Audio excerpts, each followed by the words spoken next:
they did that, and we had stay in Mexico, and nobody would come into the United States, and we had that border. So until we got approval, if they were good, if they qualified, and many of them did, not that many, but many, and they'd come into the United States and live happily ever after.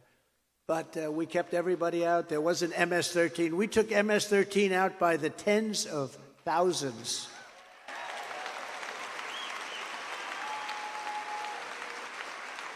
We brought them back.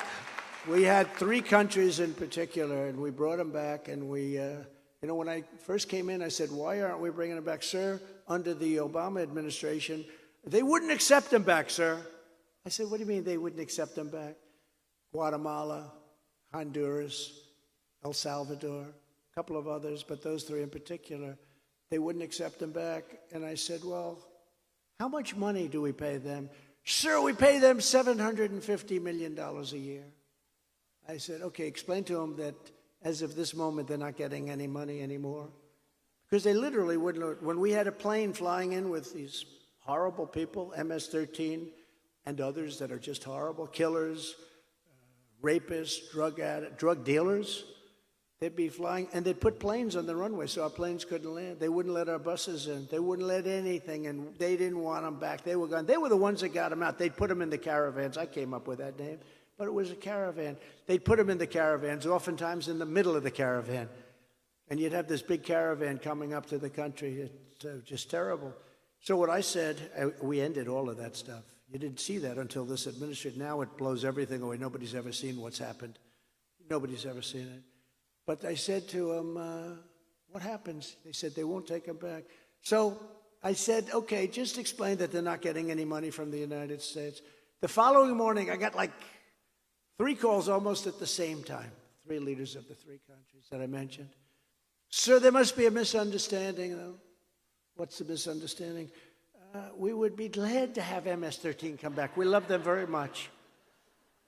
And we got them out by the tens of thousands. Tens of thousands. Our countries are emptying out their... You take a look at what's going on with these countries. The other countries, they're emptying out their prisons, their insane asylums, their mental institutions, and sending all of these people and these massive problems and unbelievable costs, they're sending them to us. There was a picture and a little story about a mental institution in a certain country. And the doctor said, I've been working so hard for 20 years, I couldn't keep up with everything. We're so busy.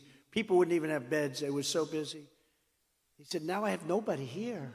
You know where they are? Mental institution. You know where they are? They're in the United States of America. It's our problem. And you know what? If you ran one of those countries, Kim, you would have done the same thing. I would have. They're cleaning out their prisons. They're emptying their prisons. Their prisons are empty. They're mental institutions. They're insane asylums, a word you're not supposed to use anymore. Words you're not supposed to use. Unlike Biden. I have 3 words for you to give. We don't want to be caught in that predicament.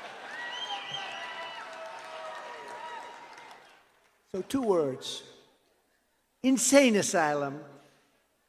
These are words you're not supposed to be using anymore. It's not politically incorrect. But mental institutions are being emptied out by the thousands and thousands and thousands. And think of the money they're saving and all of the problems they're saving. And they're dumping them into the United States of America. We're like a dumping ground. And we end that stuff. It'll end so fast your head will spin. It's horrible what's happened.